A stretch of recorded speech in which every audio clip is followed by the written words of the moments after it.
Hello friends, ரஷ்ய அதிபர் புட்டினை கொல்ல சதி. திடீரென தாறுமாறாக பாய்ந்த உக்ரைன் ட்ரோன்கள். கடைசி நொடியில் பகீர் சம்பவம். இதை பற்றி டீட்டெயில்டாக இந்த வீடியோவில் பார்க்கலாம். உக்ரைனுக்கும் ரஷ்யாவுக்கும் பல ஆண்டுகளாக கிட்டத்தட்ட 3.5 வருஷங்களாக இந்த வாரானது நடந்து கொண்டே இருக்கிறது. இது ஒரு பனிப்போர்னே சொல்லலாம். இதற்கிடையே தான் ரஷ்ய அதிபர் புட்டின் மீது உக்ரைன் கொலை முயற்சி தாக்குதல் நடந்ததாக தகவல் சொல்லியிருக்காங்க. அதில் ரஷ்ய அதிபர் புடின் சென்ற ஹெலிகாப்டரை குறிவைத்து தாக்குதல் நடத்தப்பட்டதாகவும் அவரது ஹெலிகாப்டரை நோக்கி உக்ரைன் ட்ரோன்கள் அணிவகுத்து வந்ததாகவும் சொல்லியிருக்காங்க. உக்ரைனுக்கும் ரஷ்யாவுக்கும் கடந்த 2022ஆம் ஆண்டு பிப்ரவரி மாதம் தொடங்கிய போர் அதன் பிறகு தொடர்ந்து இப்போ வரைக்கும் நிற்காமல் நடந்துகிட்டே தான் இருக்குது. இதற்கிடையில் பல்வேறு கட்ட பேச்சுவார்த்தைகள் நடந்தும் எதுவுமே முடிவை எட்டலை. இதனால் இன்னமும் போர் நடந்து கொண்டே தான் இருக்குது. சில மாதங்களுக்கு முன்பு ரஷ்யாவோட முக்கிய இராணுவ தளபதியை குறிவைத்து உக்ரைன் தாக்குதல் நடத்தினாங்க. ரஷ்யாவுக்கு உக்ரைன் நடத்திய இந்த கார் குண்டு வெடிப்பில் அந்த இராணுவ தளபதி உயிரிழந்தார். இந்த சூழ்நிலையில் இப்போது புட்டினையே கொல்றதுக்கு உக்ரைன் முயன்றுள்ளதாக ஒரு பரபரப்பான நியூஸ் வந்திருக்கு. மே 20ஆம் தேதி குஸ்க் அப்படிங்கிற இடத்துல ரஷ்யாவில் உக்ரைன் மிகப்பெரிய ட்ரோன் தாக்குதலை நடத்தியிருக்காங்க. இதில் ரஷ்ய அதிபர் புட்டின் போன ஹெலிகாப்டர் குறி தான் இந்த தாக்குதலை நடத்தினாங்க. இந்த தாக்குதலில் நிறைய ட்ரோன்கள் அணிவகுத்து சென்றதாகவும் அவை அனைத்துமே இந்த புட்டினோட ஹெலிகாப்டரை சுற்றி வளைத்ததாகவுமே சொல்லப்படுது.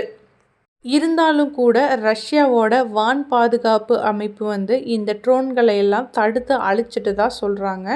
ஏற்கனவே இந்தியாலையும் ரஷ்யா கொடுத்த வான் பாதுகாப்பு அமைப்பு S-400 தான் யூஸ் பண்ணி பாகிஸ்தானோட தாக்குதலை சமாளித்தாங்க.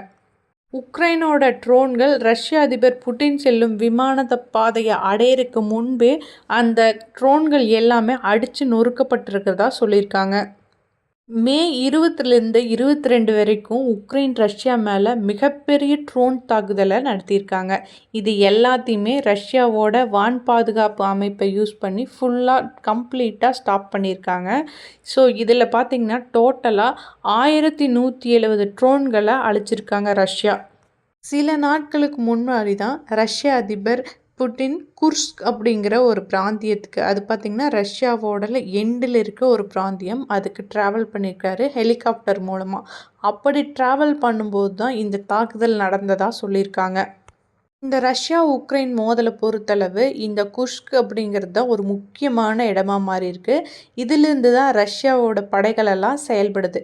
இதன் காரணமாக தான் இந்த நகரை குறிவைத்து உக்ரைன் தாக்குதல் நடத்த ட்ரை பண்ணியிருக்காங்க.